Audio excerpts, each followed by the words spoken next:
you are in Suite 3 at Ohia Kona Estates, you have a Eufy Security keyless entry pad. It requires a 4-digit code that you should have gotten at check-in.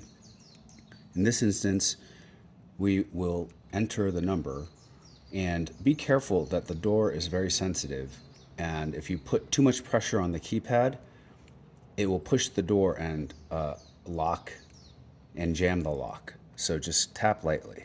So turn it on and push the badge sign, and it opens. To lock it when you leave, simply close it completely, the door, and hold long press the little badge. And it should immediately lock. And that's it.